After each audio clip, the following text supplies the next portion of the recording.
Antes de mais nada, eu quero aqui agradecer a todos os que estão servindo a igreja. É uma bênção de Deus cada um de vocês servindo a igreja do Senhor. Isso é também chamada.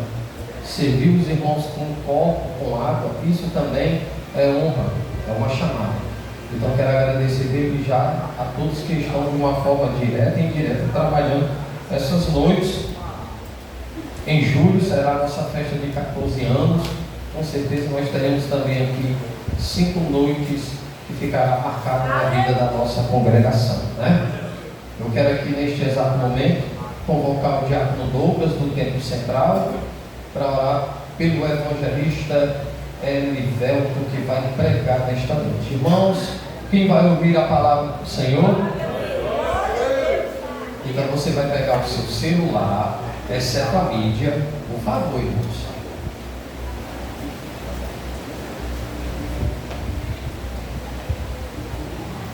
Bom, e com reverência ao Senhor e à sua palavra, nós iremos ouvir a palavra de Deus através do servo do Senhor.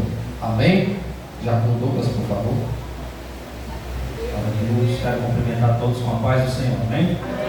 Para cá, meu amigo, levante suas mãos, estenda para cá, vamos orar pelo servo do Senhor, que vai ministrar a palavra nessa noite. Senhor Deus, Pai, eu quero te entregar, Senhor, agora neste momento, a vida do teu filho, do teu servo. Nosso Deus, meus irmãos, é de minha alegria desejar a todos a paz do Senhor. Amém. Assim trouxeram a sua Bíblia, eu quero compartilhar um texto que está na segunda epístola de Paulo a Timóteo, a segunda carta que o apóstolo Paulo escreve a Timóteo. Os irmãos localizam o capítulo de número 4, por favor. Segunda epístola de Paulo a Timóteo, capítulo de número 4.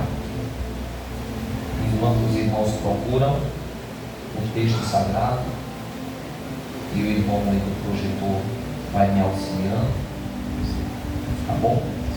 Versículo, nós leremos o de número 10, melhor, de número 9, 10 e 11. Quero louvar a Jesus e celebrar ao nome do nosso Senhor pelo privilégio de poder estar com os meus irmãos nesta honrada igreja pela primeira vez, e mais honrado ainda em poder ministrar ao coração dos obreiros e das obreiras que exercem o seu papel no corpo eclesiástico desta igreja. Pastor Carlos Henrique, minha gratidão pela confiança, por todo o carinho com que ele tem chegado até nós. Ele e o Douglas, irmão, são pessoas que nos deixam bem à vontade, pessoas de Deus mesmo, e eu honro a Deus por isso. Obrigado, viu, pastor? Deus abençoe. Ver meu amigo Douglas, seu pai que está ali, sua mãe, são pessoas do nosso coração. O bom Deus em Cristo possa recompensar a vida de vocês até aqui. Segunda carta de Paulo a Timóteo, capítulo de número 4 e versículo de número 9. E nós estenderemos a leitura até o verso de número 11. Como estamos diante de uma escola bíblica de obreiros, hoje eu quero ministrar aos irmãos de forma mais conferente, tá bom? Para que eu consiga aqui, com a ajuda do Espírito Santo, esclarecer aos irmãos o que Deus colocou em meu coração. Eu preciso que os irmãos me acompanhem com a sua Bíblia aberta. Faremos algumas anotações e o rapaz que está no projetor me ajudará aí nos textos bíblicos. Bom, procura vir ter comigo depressa, porque Demas me desamparou, amando o presente século, e foi para Tessalônica, Crescente para a Galácia, e Tito para a Dalmácia. Só Lucas está comigo. Toma Marcos e traze-o contigo, porque me é muito útil para o santo ministério. E você diz amém. Amém. Pois não. Segura, daqui a pouco eu te dou uma nota que faz o pé, segundo pé de tempo, pode ser? Obrigado. Meus irmãos e minhas irmãs, antes de eu começar a ministrar aqui, eu quero apenas pedir agora, ou a partir de agora, a sua total atenção, pois os irmãos perceberão que eu não tenho a intrepidez que o pastor Carlos Henrique tem, e nem tenho o caguete pentecostal que o Douglas tem. Eu sou um pouco estranho.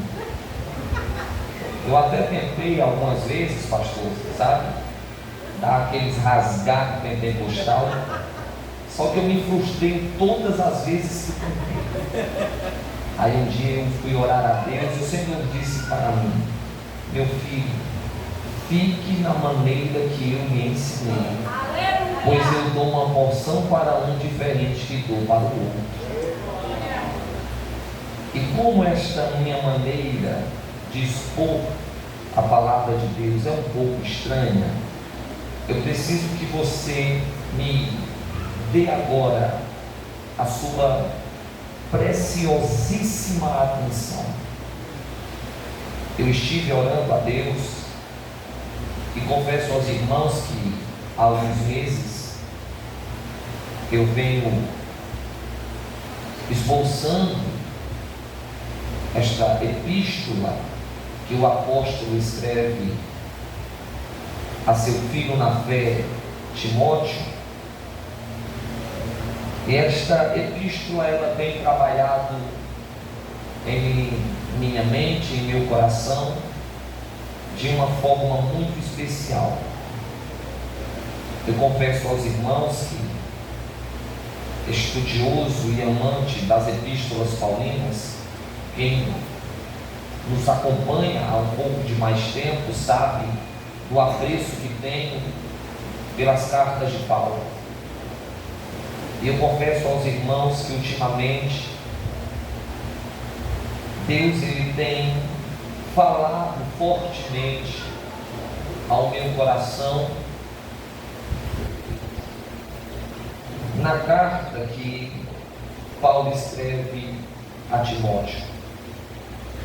Se os irmãos perceberem, é a última carta que Paulo escreve, é as últimas instruções, as últimas palavras, as últimas saudações que Paulo ele registrará enquanto ainda tem vida.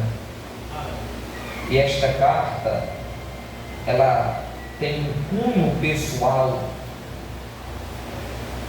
altamente sentimental.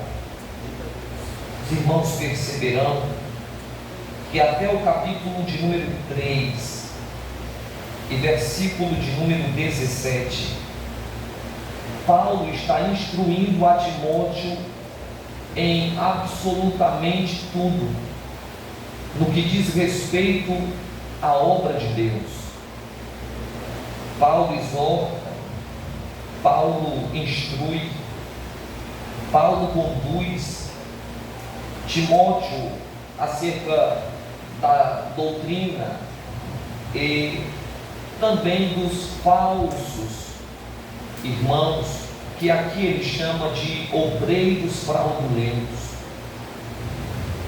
O apóstolo ele se preocupa ao ponto de pedir para que Timóteo se afaste de um grupo de pessoas que estão causando desordem, não só na casa de Deus, mas ao próprio Evangelho de Cristo. E no meio dessas instruções que o apóstolo está dando a Timóteo antes de morrer, nos é presenteado o capítulo de número 4. Eu quero que você leia esta carta não na visão de quem escreve, mas tenha esta carta na visão de quem a lê. Aleluia. Timóteo provavelmente está em Éfeso e ele vai ler esta carta. E a parte final desta carta, Paulo ele vai dar algumas declarações que parece aos meus olhos até pérfida ao que de fato está acontecendo. Mas quando lemos, principalmente o capítulo de número 4, a partir do verso de número 6, Paulo vai escrever uma informação para o jovem pastor que vai sangrá-lo ao ouvir o que está escrito. Paulo está preso em Roma e esta é a última prisão, a pior que ele já teve em toda a sua vida. E quando está prestes a concluir a carta, Paulo diz a Timóteo que o tempo da sua partida está próximo, que o seu momento chegou, que os seus dias de vida na terra estão quase findando. Mas é fantástico a maneira que Paulo vai apresentar a sua vida e o seu ministério. Também no capítulo 4, verso 6, Paulo não diz que morreu como qualquer outra pessoa morre. Paulo diz que a sua morte não é apenas um martírio que será lembrado por gerações posteriores. Paulo diz que ele, na verdade, não está sendo morto. Olha o que ele vai dizer: eu estou sendo oferecido como sacrifício. Paulo deixa bem claro que o seu ministério foi uma entrega sacrificial. Timóteo, eu estou morrendo, mas não estou morrendo de maneira subcutânea. Eu estou morrendo como um sacrifício. E que sacrifício é esse? O texto diz: sacrifício de aspersão. É quando Moisés pega o sangue do cordeiro e asperge, derrama sobre o altar. Paulo está deixando bem claro a Timóteo que o seu ministério custou sangue derramado no altar. Aleluia! Tudo que eu pude derramar no altar, Timóteo, eu derramei. Tudo, até a última gota do meu sangue, foi entregue pelo amor à causa do Evangelho de Jesus Cristo. Timóteo, eu estou morrendo, mas eu não estou deixando débitos diante de Deus, pois tudo que Deus me confiou, eu entreguei. Me custou a vida, mas eu entreguei. Me custou feridas, mas eu entreguei. Me custou calúnias, mas eu entreguei. Me custou perdas, mas eu entreguei. Me custou de indiferenças, mas eu entreguei. Me custou, Timóteo, apedrejamento, reconhecimento, falta de consideração, abandonos de amigos, mas tudo que eu podia entregar pelo amor à causa de Cristo, eu entreguei. Pois estou sendo sacrificado como sacrifício de libação. Paulo está advertendo a Timóteo até na sua morte que o ministério não nos custará muita coisa, ele nos custará tudo. E ouvir isso é até bonito, mas quando sai da ortopraxia e vem para a vida prática, é onde Deus consegue discernir quem de fato entendeu o que é o santo ministério. E quando Paulo diz isso, Paulo tem uma preocupação.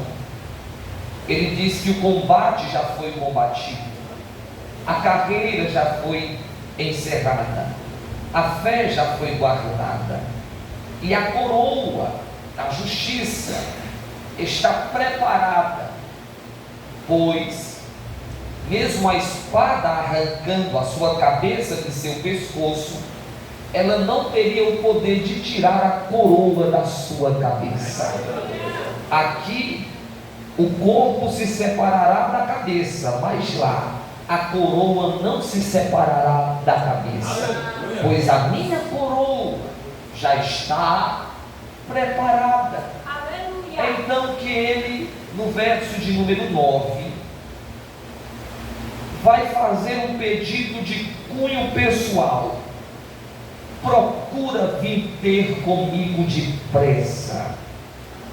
Paulo, quando escreve a Timóteo que ele está próximo à sua partida, ele tem pressa em rever Timóteo, e o motivo desta pressa está também no capítulo 4, pois o próprio apóstolo diz que o período do inverno está próximo, e ele tem medo que antes que venha o inverno, ele não tenha mais a oportunidade de ver o rosto do jovem pastor. É então que Paulo, ele parece-me que dá uma virada de chave na carta, e eu falo aqui de forma, ou em um padrão de silogismo, para que os irmãos entendam, pois quando Paulo afirma que tem pressa para que Timóteo o venha o visitar, Paulo então vai começar a registrar nomes, funções e endereços que vieram à sua memória no seu ou na sua última gota de vida. Eu gosto quando eu leio acerca desta carta, pois Paulo não conclui suas palavras falando de métodos para melhorar a obra. Paulo conclui a sua palavra falando de pessoas. E se os irmãos perceberem, do capítulo de número 4, versículo de número 10, até o capítulo de número 4 e versículo de número 22, Paulo cita no mínimo o nome de 17 pessoas, entre Demas, capítulo 4, verso 9, e Cláudia, no capítulo 4 e verso 21, há 17 nomes, dos quais alguns desses nomes têm funções, e outros até obreiros são, ou que fizeram parte de seu ministério. Entre Demas e Cláudia, Paulo ele vai trazer à memória Demas, Crescente, Tito, Lucas, Marcos, Tíquico, Carpo, Erasto, Trófimo, Alexandre o Latoeiro, Priscila, Áquila, Onesíforo, Eubulo, Pudente, Lino e Cláudia. Estes são os 17 nomes que Paulo cita para a leitura de Timóteo. Há uma relevância nesses nomes, pois as últimas palavras do homem é mais relevante do que suas primeiras palavras. Paulo ele decide se lembrar que o Evangelho ele compreende pessoas, e eu gosto disso, pois Timóteo está prestes a ladear uma obra árdua no seu campo espiritual, e Paulo decide escrever a Timóteo para lembrar que o Evangelho ele compreende pessoas. Os 17 nomes que lhe falei são 17 pessoas que, se eu tivesse aqui um tempo oportuno, eu falaria aos irmãos que cada um tem uma personalidade, uma característica, uma dinâmica, uma visão, uma ação e até mesmo um exercício ministerial diferente um do outro. Mas Paulo deixa bem claro que as indiferenças não anulam o poder do Evangelho na vida das pessoas. É como se Paulo estivesse exortando e aplicando a Timóteo que o ministério não é quando métodos são melhorados, mas quando pessoas são melhoradas. Até porque Deus não unge métodos, Deus unge pessoas.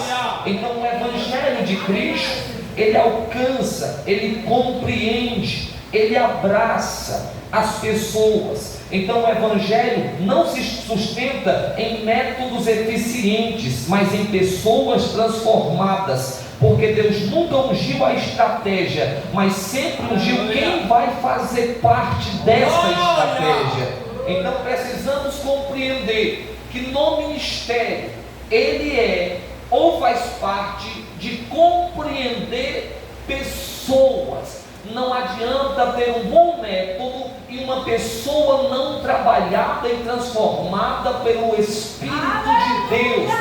Deus não trabalha com bons métodos, Deus trabalha com pessoas transformadas.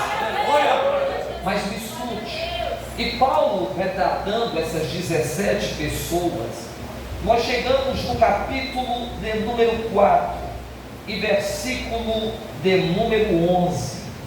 Os irmãos perceberão que ele destaca dois obreiros. O primeiro é o médico amado, é assim que Paulo chama quando escreve a Colossenses. Lucas, o escritor, o médico, o evangelista, o amigo, é assim que Paulo se refere a ele. Mas eu quero deter um pouco de nosso tempo em decorrer aqui desta escola bíblica no que está escrito por Paulo na parte B do verso de número 11, porque Paulo não deseja apenas ver Timóteo antes que o inverno chegue. Paulo também tem o desejo de ver um jovem obreiro, um jovem missionário, um jovem pastor, ou não, para não dizer um jovem evangelista. Então eu quero que os irmãos guardem isso. Duas pessoas Paulo decidiu ver antes de morrer. A primeira é o jovem Timóteo, a segunda toma Marcos, verso 11, e traze-o contigo. E Paulo dá o porquê ele deseja ver Marcos, porque há neste jovem obreiro uma utilidade ministerial. Paulo deixa bem claro que a utilidade de Marcos não é uma utilidade de cunho pessoal. A utilidade de Marcos é uma utilidade envolta ao santo ministério. Traz ele. Paulo precisava falar algo a este jovem obreiro, concernente ao santo ministério, que lhe daria uma amplitude em sua visão ministerial, que assim daria a ele progresso na missão do seu santo ministério. E é pensando neste obreiro Marcos que Paulo ele decide e pretende vê-lo antes que o inverno chegue, que eu quero tentar aqui, junto com a igreja e os obreiros e as obreiras, compreender qual é a utilidade que Marcos tem dentro da visão de Paulo para fazer o santo ministério um exercício constante. Pois João Marcos ou Marcos, ele tem toda credibilidade à luz do que Paulo escreveu a Timóteo para exercer um santo ministério com excelência. E para descobrirmos quem é este obreiro, eu quero aqui, junto com os irmãos que estão com a sua Bíblia aberta, tentarmos biografá-lo, tentarmos criar aqui uma espécie de linha de raciocínio biográfico para que consigamos entender por que este obreiro é tão útil para Paulo no final dos seus dias. A primeira referência que temos sobre Marcos está no livro dos Atos dos Apóstolos, capítulo de número 12 e versículo também de número 12. Os irmãos perceberão que o texto nos dará no mínimo 3 informações sobre este jovem obreiro, e considerando ele nisso, foi à casa de Maria, mãe de João, que tinha por sobrenome Marcos, onde os irmãos estavam reunidos e oravam. Perceba que só neste versículo 12 do capítulo 12 de Atos temos aqui o lugar exato de onde a graça de Cristo alcança este obreiro. Marcos é o seu segundo nome, pois o seu primeiro nome, à luz da Bíblia, é João Marcos. Este é o obreiro que Paulo deseja ver. A segunda informação, também no capítulo de número 12, é que ele mora, geograficamente falando, em Jerusalém. Por que eu afirmo isso? Pois ele é filho da irmã Maria, e a irmã Maria tem a sua residência em Jerusalém. Então olha como Lucas vai nos apresentando o status biográfico deste obreiro. João Marcos mora em Jerusalém, filho da irmã Maria. Só que o texto também diz que a irmã Maria não é apenas uma mulher entre as mulheres de Jerusalém, pois na casa da irmã Maria havia uma extensão da congregação de Jerusalém, e os irmãos se reuniam e oravam a Deus. Então a irmã Maria, mãe de João Marcos, que mora em Jerusalém, é uma mulher de oração. A irmã Maria vai presenciar um dos fatos mais históricos e profundos de Atos dos Apóstolos, pois a Bíblia diz que quando Herodes mata Tiago, tem a intenção de também matar a Pedro. O texto sagrado diz que é na casa da irmã Maria, mãe de João Marcos, que há uma oração proposital para que Deus envie um anjo até a prisão e liberte Pedro da prisão. O texto sagrado diz que enquanto os irmãos oravam na casa da irmã Maria, mãe de João, Deus enviou um anjo, libertou a Pedro e fez Pedro bater na porta da casa desta irmã. Se os irmãos lerem o verso de número 13, o texto diz que batendo Pedro a porta da casa, uma menina chamada Rod saiu a escutar. Então João Marcos não é apenas um homem ou um jovem obreiro alcançado pela graça. João Marcos é um obreiro que vê constantemente as ações miraculosas de Deus. Ele viu Pedro entrar pela porta da frente. Ele presenciou que a oração na casa da sua mãe Maria tem eficácia.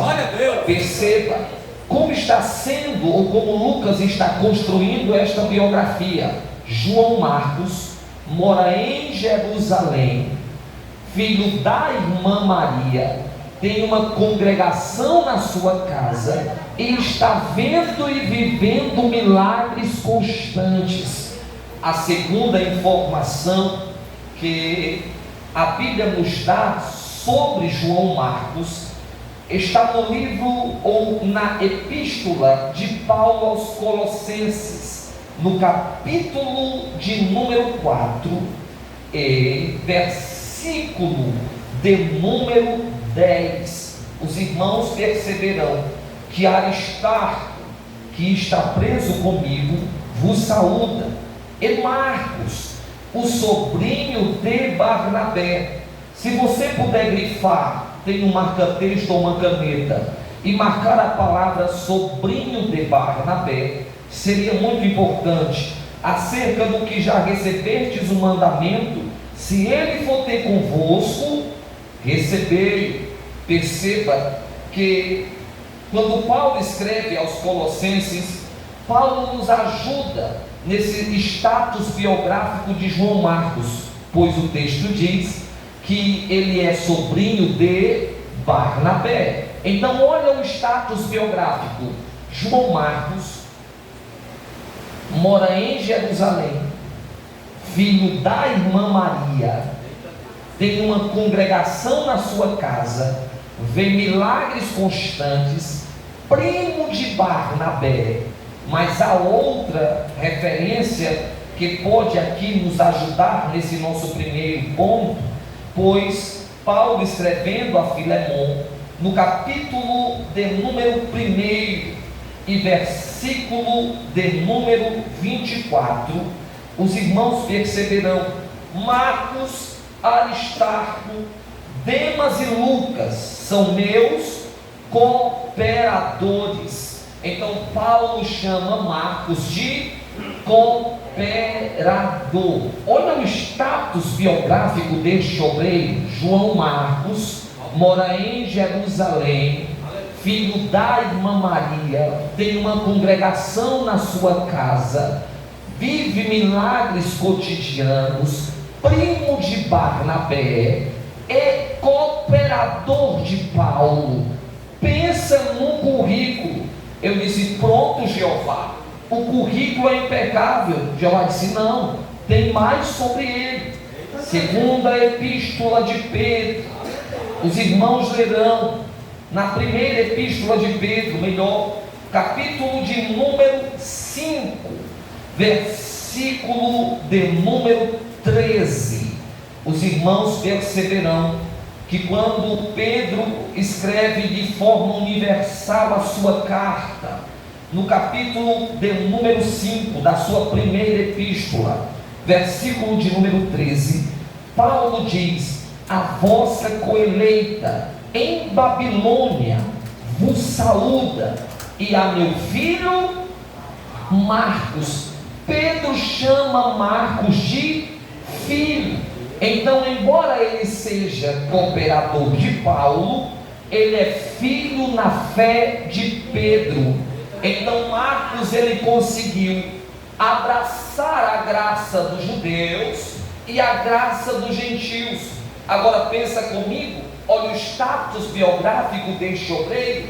João Marcos, filho da irmã Maria, mora em Jerusalém, tem uma congregação na sua casa, vê milagres todo dia, primo de Barnabé, cooperador de Paulo e filho na fé de Pedro. Este é o obreiro que Paulo vê nele utilidade. Mas eu quero lembrar aos irmãos que há um detalhe no capítulo de número 12 de Atos, e versículo de número 12, que quando lemos de forma natural, nós perdemos a eficácia do que está escrito.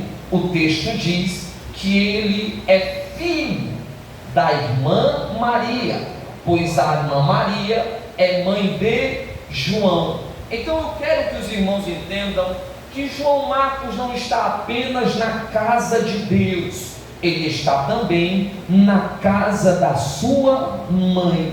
E enquanto obreiro, ele vê Pedro entrando pela porta. Enquanto obreiro, ele vê os irmãos se reunindo e orando em sua casa. Enquanto obreiro, ele vê milagres constantes em sua residência. Mas não podemos anular a maternidade da irmã Maria, pois ele está na casa da mamãe. Eu não sei, você, Douglas, como é a sua convivência quando está na casa da mamãe. Mas na casa da mamãe há uma liberdade, na casa da mamãe há um conforto, na casa da mamãe há um suporte, na casa da mamãe há uma ajuda. Quando nós, filhos, precisamos de auxílio, o primeiro contato que temos é ir até a casa de nossa mãe. Então João Marcos, embora confrontado pelo que Deus está fazendo em sua casa, ele é confortado por saber que ali também mora o seu suporte materno, a sua mãe. Se der errado no ministério, a minha mãe está aqui. Se der errado na pregação, a minha mãe mora comigo. Se eu chegar a falhar um dia, eu tenho a quem me socorrer. Eu tenho a minha mãe. E é uma mulher relevante dentro do cenário, do contexto que estamos vivendo. E a obra de Deus começa na vida deste jovem em Atos capítulo de número 13. E leremos também o versículo de número 25. O texto diz que Barnabé e Paulo, havendo terminado um serviço, voltaram para Jerusalém, levando também consigo a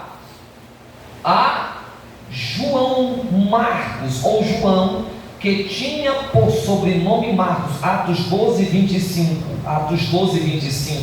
Que eles tinham terminado o serviço e estavam levando também a João, que tinha por sobrenome Marcos. Olha como Deus está forjando esse obreiro para o ministério. Ele está na casa da mamãe, está vendo o milagre acontecer, está vendo o céu responder, está vendo o céu manifestar. Só que um dia, a igreja que está em Antioquia está fazendo uma eleição, pois Deus havia dito que 2 homens, 2 nomes, 2 obreiros havia sido revelado pelo Espírito de Deus, e estes 2 obreiros sairiam em uma jornada missionária. E para saber quem é esses 2 obreiros, a igreja convocou uma escola bíblica, a igreja convocou uma reunião, pois eles iriam orar, pois não poderiam tomar decisões baseadas na carnalidade. Quando eles estão indo para Antioquia, Paulo e Barnabé vai se lembrar do seu sobrinho e vai dizer: olha, Paulo, tem um obreiro lá em Jerusalém que é meu parente, vou buscar ele, porque o nome dele pode estar na lista que a igreja está orando para Deus levantar para um santo ministério. Eles descem para Jerusalém, pega João Marcos na casa da mamãe e leva João para Antioquia. Quando eles chegam em Antioquia, Atos capítulo de número 13 e versículo de número 1, os irmãos perceberão que 5 nomes são colocados no crivo da missão. Esses 5 nomes são profetas e doutores. Então, entre esses 5 nomes, existem alguns que são profetas,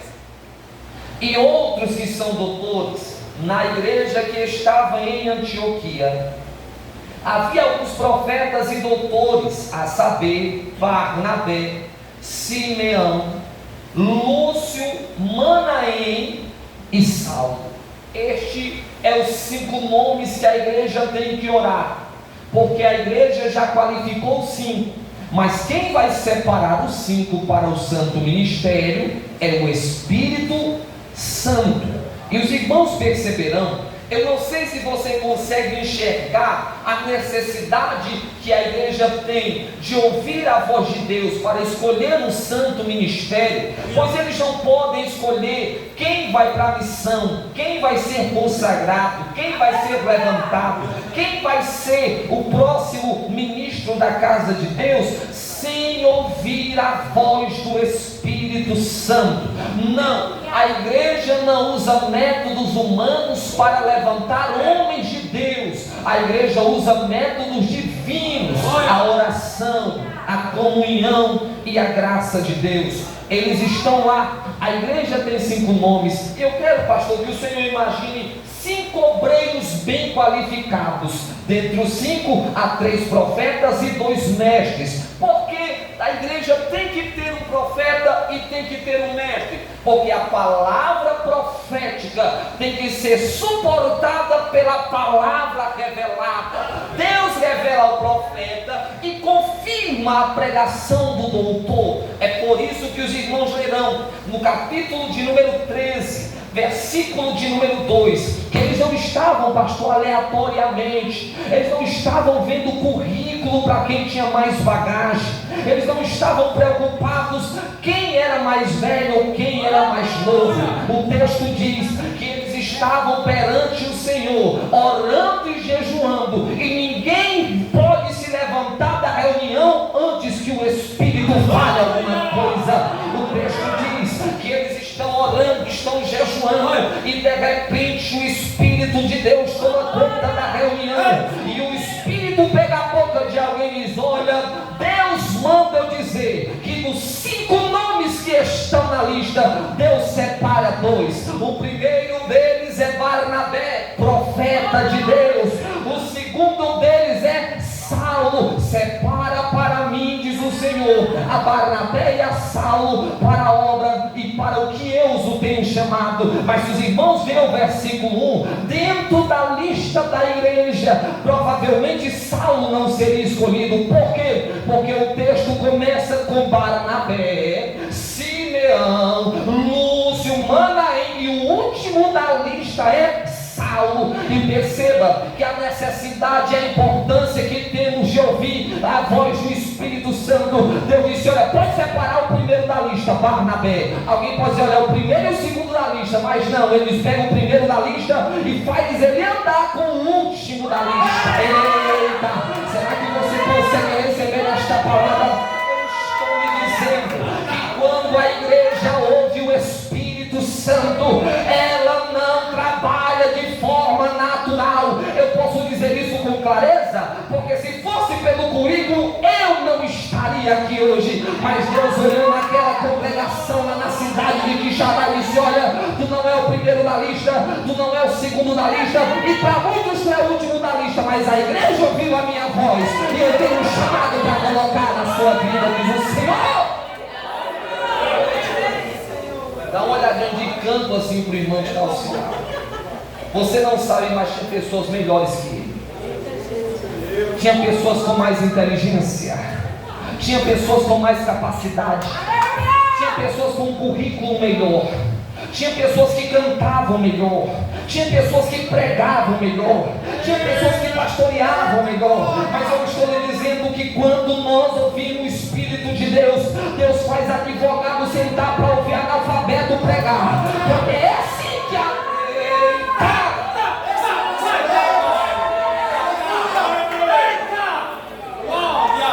apartai o primeiro da lista e o último da lista. Diga comigo: eu sou o último da lista, mas o Espírito me chamou pelo meu nome.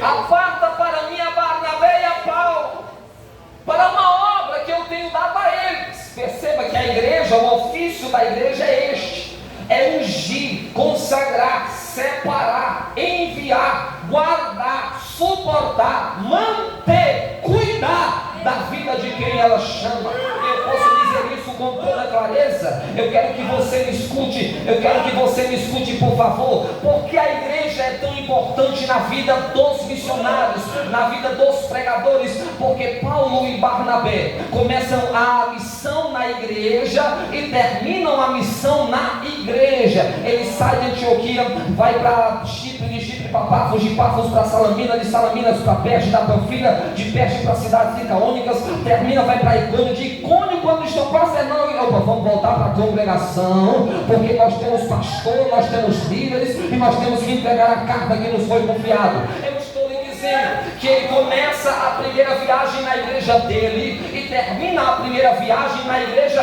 dele. Atos 13, versículo 1 ao 3, eles começam a obra. Atos 14, versículo 26 e 28, eles terminam a obra na igreja. A segunda viagem Barnabé não vai, mas ele começa na igreja. Atos 15, versículo 35, e eles terminam em Atos 18, versículo 22, na igreja. A terceira viagem Paulo começa na igreja, só não termina porque ele foi preso, um vento quebrou o barco, ele está preso em Roma, mas a intenção dele depois de Jerusalém era ir para a sua igreja. Ele diz: eu não estou entendendo, nada adianta você ter um chamado se você não tem uma igreja que lhe assiste, se você não tem uma igreja que lhe abençoa, se você não tem uma igreja que está com você, se você não tem um pastor que lhe doutrina. A importância da igreja na vida do obreiro é justamente essa. Ele tem igreja, ele tem líder, ele tem pastor. E eu preciso dizer aos pregadores que me escutam, porque eu sirvo auxiliarmente ao meu pastor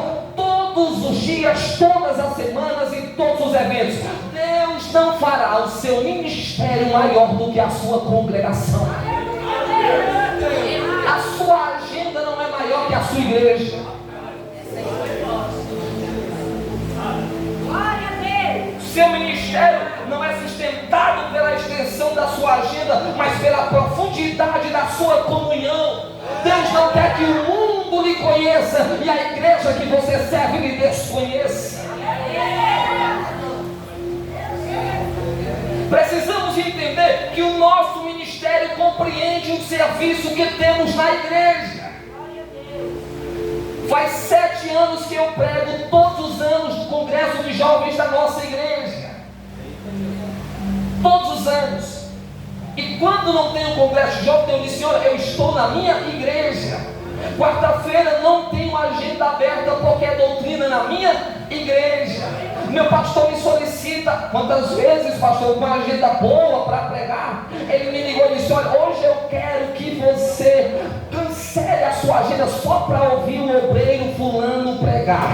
Ele fez isso comigo e talvez ele pensou que eu refutaria. Minha esposa está aqui de prova e disse: amém, meu pastor. Liguei para o pastor, lá no pastor, meu pastor disse que eu ficasse. Tu vai pregar? Eu vou, não, vou ouvir alguém pregar. Mas se ele falou, eu preciso obedecê-lo para entender que eu sou submisso à autoridade que Deus deu a ele. É igual que eu não estou entendendo. Deus não quer bons pregadores externos e péssimos pregadores internos.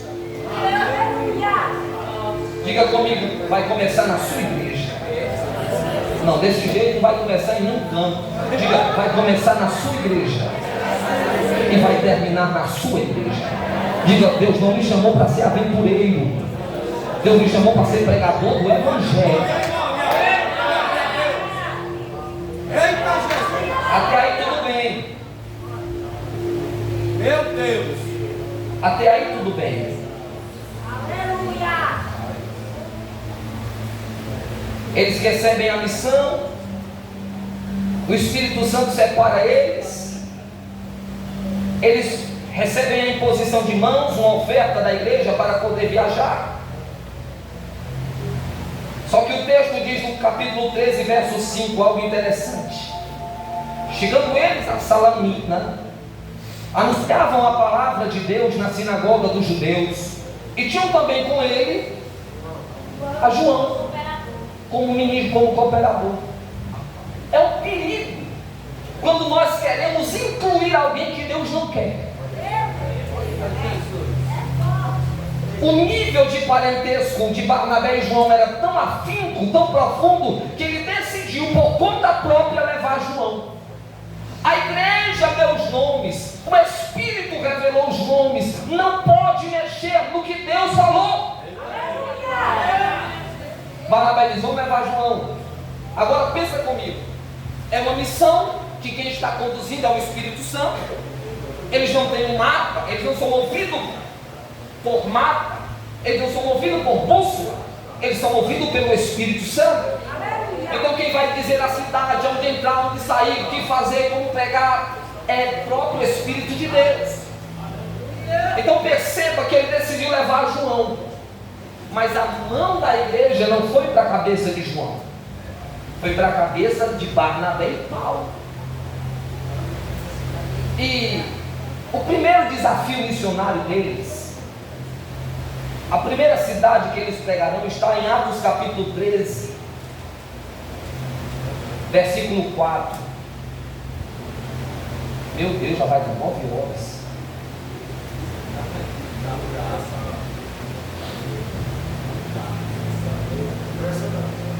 E assim estes, enviados pelo Espírito, desceu a Seleucia, e dali navegaram para...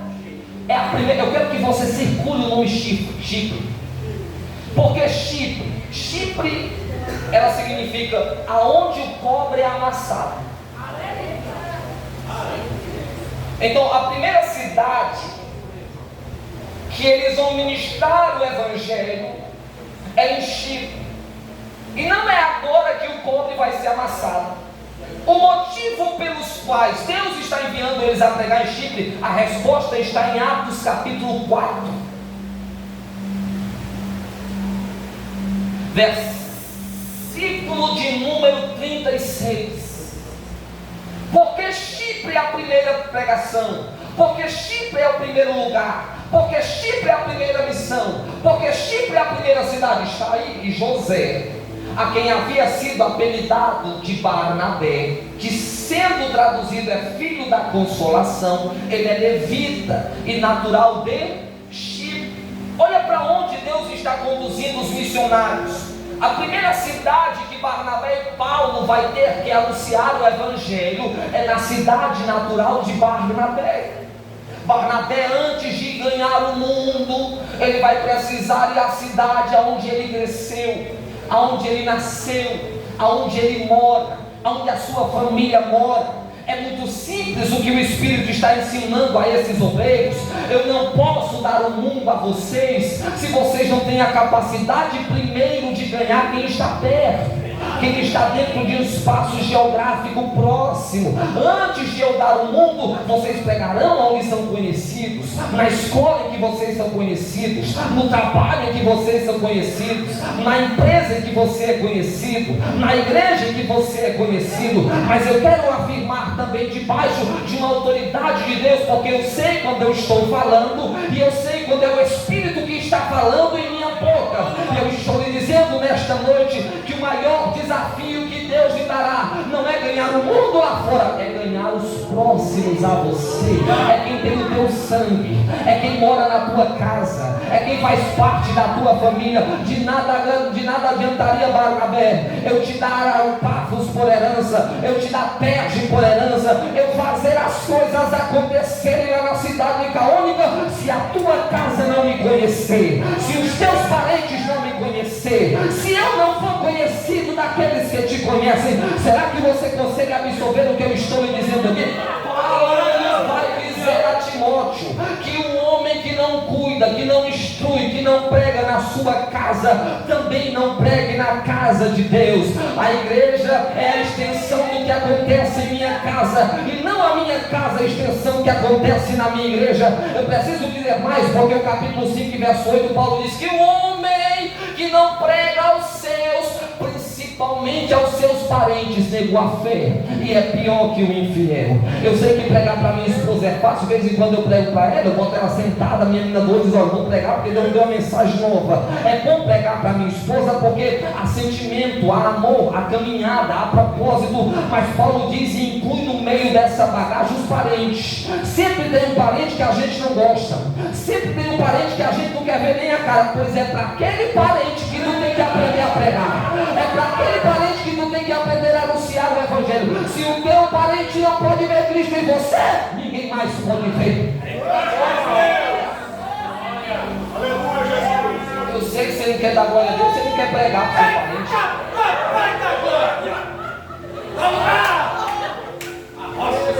Então Timóteo, ou aliás Barnabé, antes de tu pregar para o mundo, antes de eu te entregar às nações, eu tenho que te entregar a tua casa. Eu quero que você fale isso para quem está ao seu lado. Diga: a sua casa é o primeiro alvo da graça de Deus por meio da tua vida.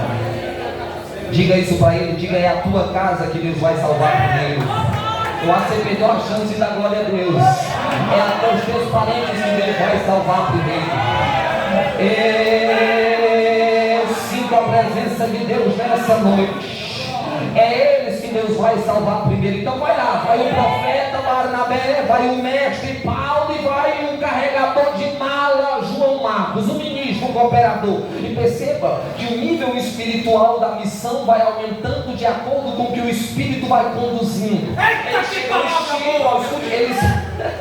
Eles chegam em Chipre, meu pastor, eles chegam em Chipre. Então pregar para Barnabé é bom demais. Pregar para os meus parentes. Aí João Marcos está dizendo: rapaz, esse negócio é para mim. Esse negócio é para mim. João Marcos está lá carregando a massa. Esse negócio é para mim. Desse jeito aqui eu quero.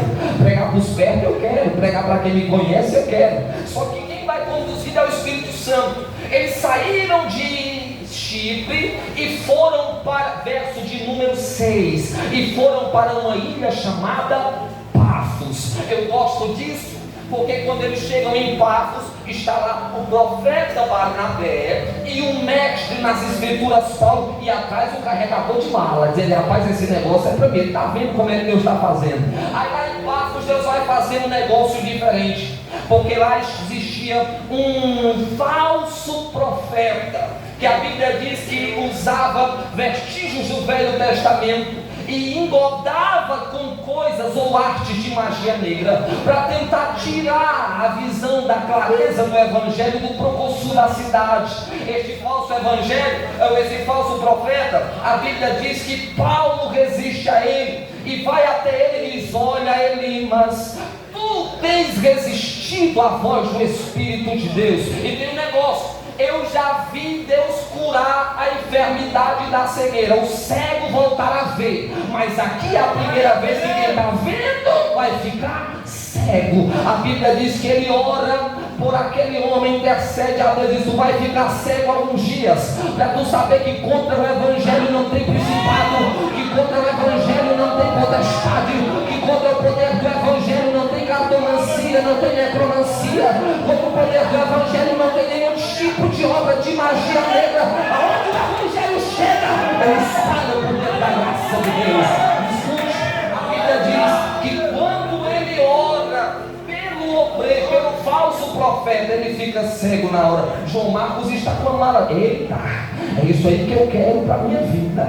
Eu quero pregar para os meus, eu quero orar e ver Jeová cegando o falso profeta. É bom demais quando nós estamos na missão e os resultados são imediatos. É bom quando nós estamos fazendo evangelismo e o resultado é imediato. Tu evangelizou hoje, a pessoa veio hoje e Jesus salvou hoje. É bom quando nós temos os resultados imediatos. Só que quem está conduzindo esta missão não é bússola humana. Quem está conduzindo essa missão é o próprio Espírito Santo. Ele olha para cá: olha o nível da guerra subindo. Foi lá em Chipre, tudo bem. Aí o negócio fez para pegar lá em Pafos, porque o demônio já está querendo se manifestar. Aí de Pafos eles vão para Atos capítulo 13, versículo de número 13. E partindo Ora, quando Paulo e seus companheiros deixaram Pafos, eles vieram para Perge da Panfilha. Repita comigo, Perge da Panfilha. Não, desse jeito está fraco, mas diga Perge da Panfilha. Quando eles chegam em Perge da Panfilha, olha o texto. João, apartando-se dele, voltou para Jerusalém. Calma. Quem é que mora em Jerusalém? Quando o negócio começou a apertar, João voltou para casa da mamãe.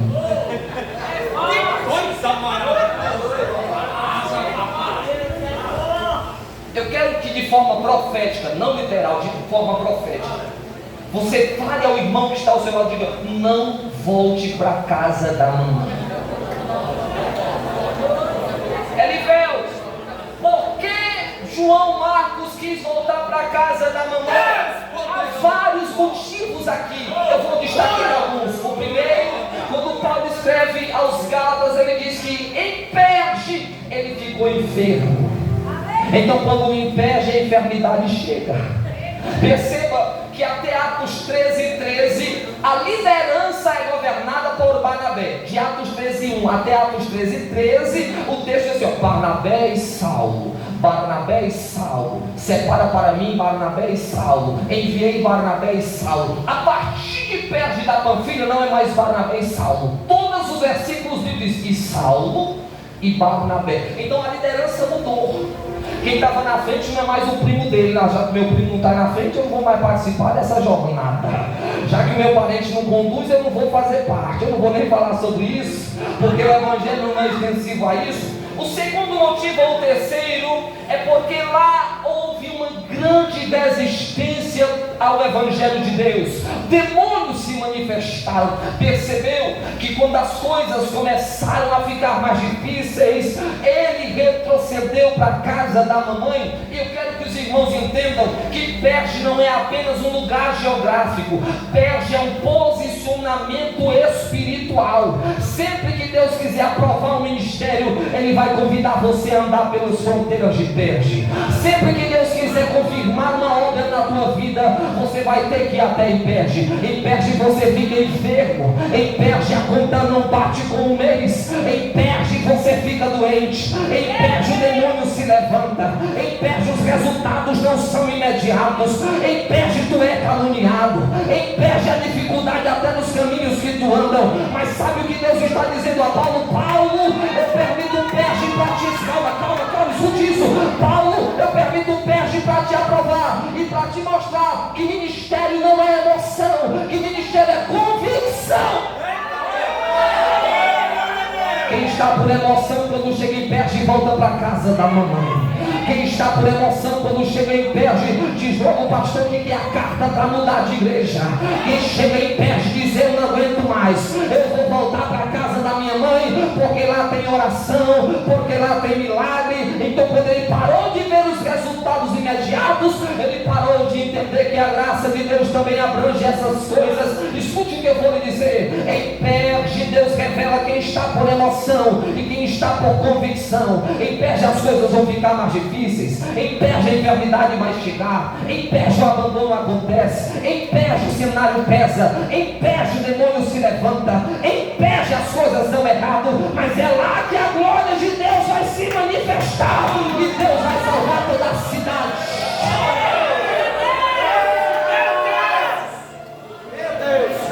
Diga para quem está ao seu lado, diga: quanto mais difícil.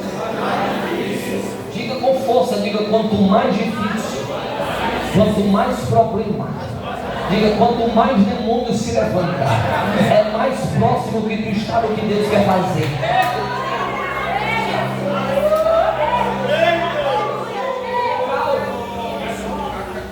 Que o obreiro que tem intimidade, Paulo deseja ver, voltou para a casa da mamãe.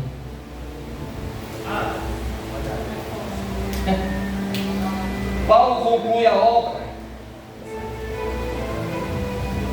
Paulo encerra a missão e volta para a igreja. Quando ele chega na igreja, vai para um concílio em Jerusalém. No retorno do concílio, Deus deu a ele um projeto missionário. Esse projeto missionário, Paulo pretende a Ásia, confirmando ali as igrejas das cidades decaônicas. Atos capítulo 15.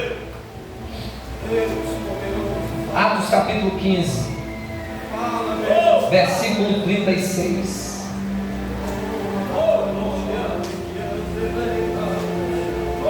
Alguns dias depois, Paulo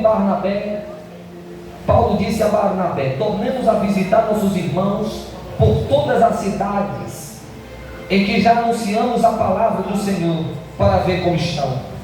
E Barnabé aconselhava que tomasse consigo a João, chamado, uma nova missão, um novo endereço, um novo propósito, uma nova visão. Barnabé diz: olha, está perfeita, o plano missiológico está perfeito, mas vamos levar João, o que voltou para a casa da mamãe. Versículo de número 38.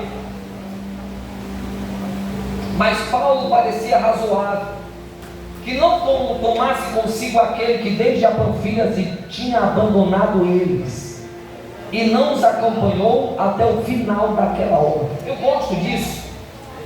Eu estou pregando para alguém que eu gosto disso, porque desde que João Marcos voltou para a casa da mamãe, Paulo criou um currículo negativo sobre ele. Não é isso, Douglas? E no momento certo, Paulo se lembrou e disse: não, se ele falhou uma vez quando o demônio se levantou, facilmente ele falhará outra. O currículo dele o condena. Mas eu gosto do verso 37, a insistência que Barnabé tem com ele. Eu não entendia porque a igreja mudou o nome de Barnabé, era José, e mudou para Barnabé. Foi lendo aqui que eu descobri que Barnabé não é apenas um nome, Barnabé é um propósito. Eita Deus! Barnabé não é apenas um nome, Barnabé é um abraço. Glória a Deus! Barnabé não é apenas um nome, Barnabé é uma missão. Eu vou falar bem fácil para você entender. Se você não tiver força de vir até a igreja tem uma missão de enviar Barnabé para ir até você. Ser Paulo é bom, porque te dá status. Eu quero ver se tu estás preparado para ser Barnabé. Barnabé me ensina que nós não podemos desistir de quem o Evangelho não desistiu.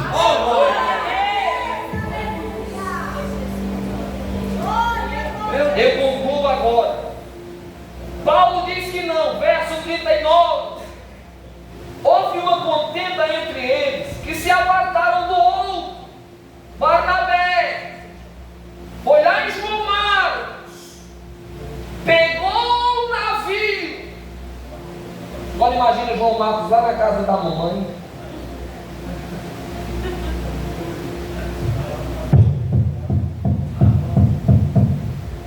Maria, quem é?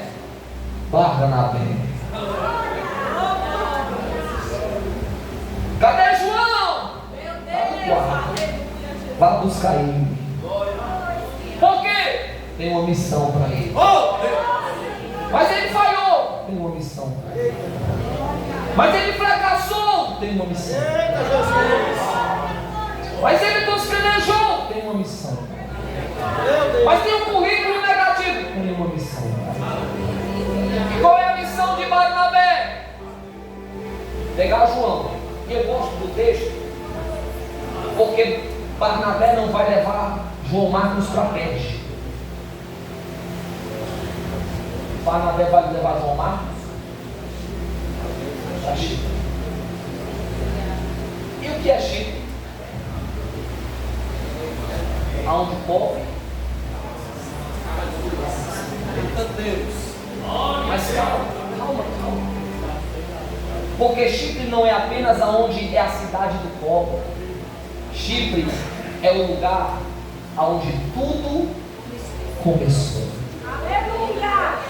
É como se Deus, preste isso com a mão, pastor, pegasse, Barnabé pegasse João e dissesse: olha, para tu se tornar o escritor do Evangelho de Jesus Cristo, tu vai ter que voltar aonde tudo começou. E vai refazer de novo toda a trajetória e o percurso que tu falhou. Você não está entendendo o que Deus está falando? Eu vou fazer ciclos se repetirem até você entender que eu tenho um propósito em sua vida. Deus vai me levar de novo para Chipre. Você vai de Chipre para Pafos. Você vai de Pafos para Perge. Só que dessa vez tu não vai voltar. Você vai de Perge para cidades licaônicas. Você vai para Listra. Você vai para Derbe. Você vai para Icônio. Eu estou lhe dizendo que se for preciso, Deus faz você repetir os ciclos da desistência. Vai levar você para o lugar aonde você caiu. Vai levar você para o lugar aonde você fracassou. Vai levar você para um lugar aonde ninguém te credibiliza mais. Eu estou com uma palavra profética na minha boca, e o que Deus está dizendo é: dessa vez tu não vai para carregar mala, desta vez tu não vai apenas para ver, desta vez eu vou esmiuçar, eu vou amassar o cobre, mas enquanto eu te amasso, a minha graça vai descendo na tua vida. Enquanto eu trabalho em você, eu vou trabalhando através de você, diz o Senhor.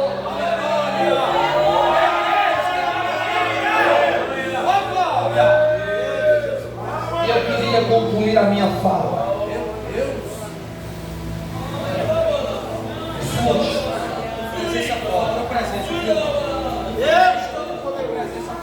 Me escute.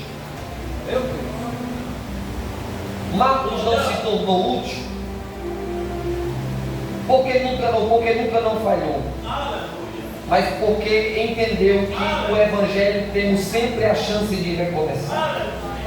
O valor de Marcos não está na ausência de erros, mas na revelação que em Cristo sempre haverá uma nova chance. Marcos não virou referência por ser perfeito, mas por aceitar que a graça de Deus escreve novos recomeços. Eu quero que você entenda que quem experimentou a graça de Deus perde o medo de recomeçar.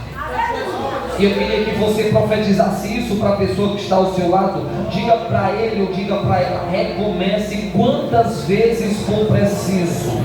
Diga: seja quebrado, seja partido, seja doente, seja enfermo, seja retalhado, com vontade de voltar, mas recomece sempre que for necessário.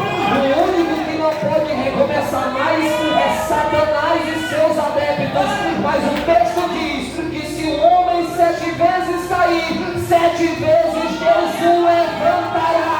Recomece, porque Deus está contigo. Levante as mãos o mais alto que você puder e faça aquele barulho que o inferno não gosta. Você pode ficar em pé de mãos levantadas. Cadê os obreiros que são batizados no Espírito Santo? Cadê as irmãs que são batizadas e falam em línguas espirituais?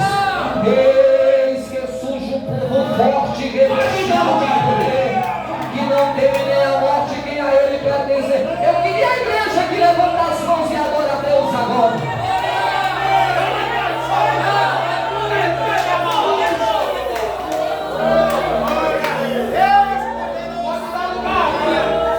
Eu te conheço, eu sei a tua história, eu vi o quanto tu sofrestes para poder estar aqui. Quantas pessoas tentaram te derribar, as feridas que te causaram e tu se silenciou. Eu estava lá. Eu vi quando tu me disseste: Senhor, eu não quero mais. Senhor, eu vou desistir. Deus, é muita coisa para me suportar. Deus, porque isso só acontece comigo. E o que Deus está dizendo para você: não é hora de parar. Eu te assisto desde a tua juventude. Eu cuidei de ti. Eu separei o teu nome e te fiz filho meu. E nesta noite eu te relembro a minha promessa e te digo: se eu falei, vou fazer acontecer, porque sou Deus na tua vida.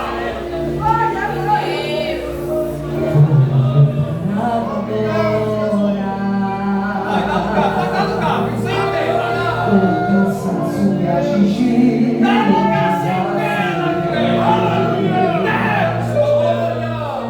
o ânimo em mim sumiu e eu parei para respirar um pouco e não desisti, mas mesmo assim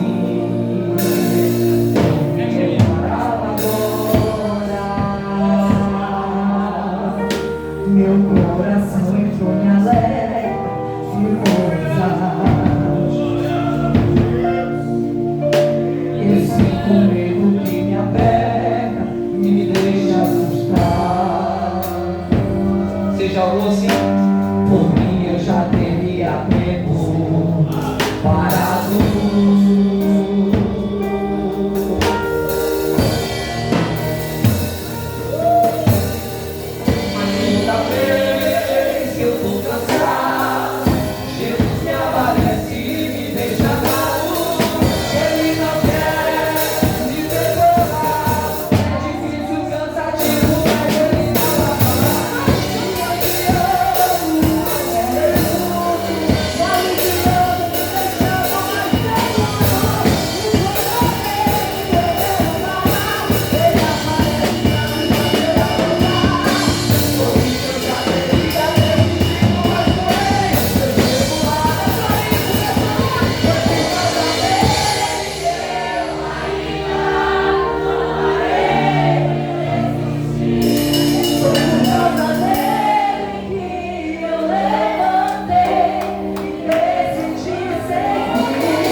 Quem está sentindo a presença dele aí?